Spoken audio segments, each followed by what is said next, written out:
presumably build up a cycle forever if you could make the show forever. But it has this nostalgia factor for the older ones, and it's new for the newer ones. Who's your friend? I am. See? Futurama first aired back in 1999 and returned in 2023 after an entire decade off the air. As co-creator and executive producer, how were you able to adapt the show's revival to the evolving cultural changes and trends to suit a modern audience? The show's been on a long time when you have to distinguish the modern audience versus the ancient audience. It's like we're talking about ancient Greece. We premiered in ancient Greece 25 years ago The on older stone audience. televisions.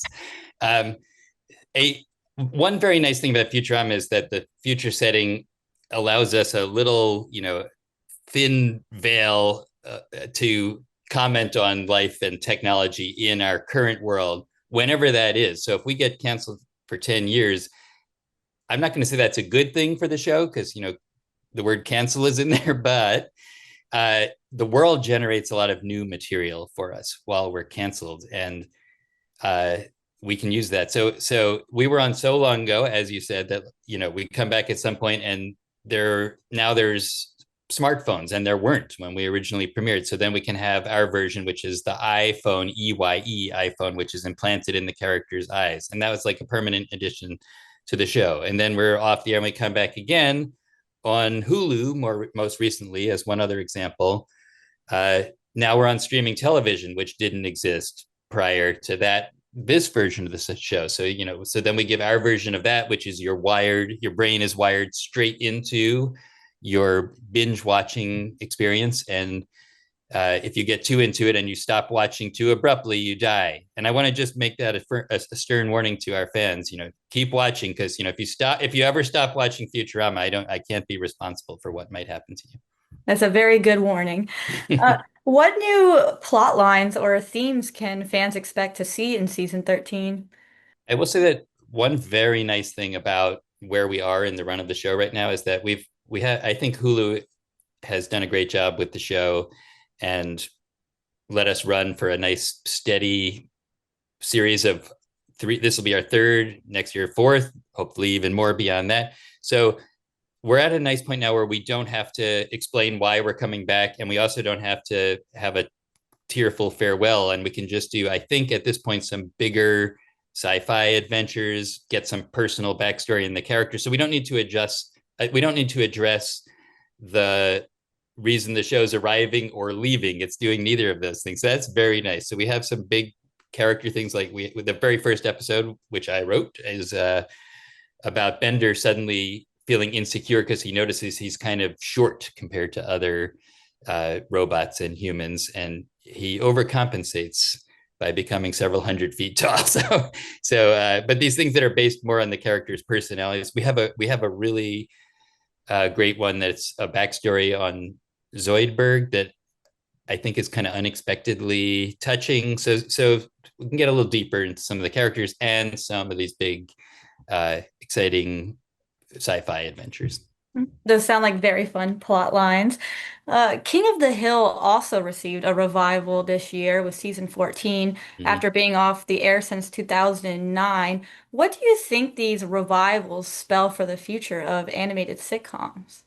It is an interesting thing if you think about that. Many of the fairly successful shows, I will be generous to our own show and include us in it, but have been on for a very long time now. And it is interesting. I mean, first of all, the number one thing you would immediately have to admit is that cartoon characters don't age like we humans do. So it is way easier to bring back King of the Hill or Futurama or let The Simpsons run for 37 continuous years than to let a live action show go, because your kids aren't kids anymore as the most basic starting point, or your teenagers or whatever they are. So we don't have that problem as long as we keep a very abstract view of the timeline of how they're aging. And we can always say, like, a lot of time dilation when you're traveling that at the speed of light, so our characters don't have to age. So that's number one, obviously. It's like, it's just possible. And then there's sort of a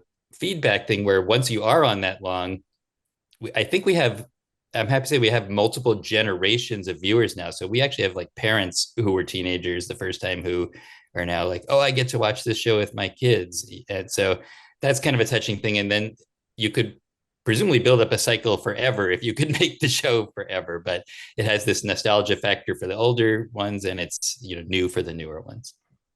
Season 14 of Futurama is already confirmed for 2026. When first creating this show in the late 90s, did you ever expect to be making new episodes up to this point? And are you all aiming to keep the show going until the 3000s, like in the show? Or I hope to still be around then, but uh, it was weird. It's a little weird. Like Matt Granny and I came out of The Simpsons, which now you think about, oh yeah, that set the example that you can run forever on TV. But that was not so clear at the time. And we do have to travel back and remember the mindset of that time. So to me, I was at The Simpsons from season 5 to 10, roughly. And I thought, oh, Matt's working this new show. He asked me if I might be as a nerd among nerds working at The Simpsons. He asked me if I might be interested in joining him. And I thought to myself, I can get off this sinking ship and onto this new, this hot new idea. Because no shows didn't go beyond 10 seasons, that would be exceptional. So I was like, this is the last glorious hurrah of The Simpsons, and now I'll move on to something else. Well, The Simpsons has not stopped for 1 second. There's people I was working with who are still working there, who have their entire life. So the standard that The Simpsons has set is unattainable. But so that said, I thought maybe we could go 10 years or something. But this is not anything that was on my radar to be here in 2025. Unlike past seasons, all 10 episodes of season 13 will drop at once on Hulu on September 15th instead of being released weekly. How do you think this will change the viewing experience for fans? I think the viewing experience has already changed for fans, and this is a reaction to that. So, as I said, we've been through all these other mediums of television and DVD and cable broadcast. But now our library settled on Hulu, and the experience of watching the show is you can binge as many as you want. You can run it all day and go to sleep while it's running in the background. And so our fans are used to that, and I think the thinking now and the confirmed by the Hulu supercomputer is that our fans would like to be able to binge the show, and they're excited about it when it comes out. So I think we are trying to meet the fans where they already are now, and give them a whole pile of good stuff at once.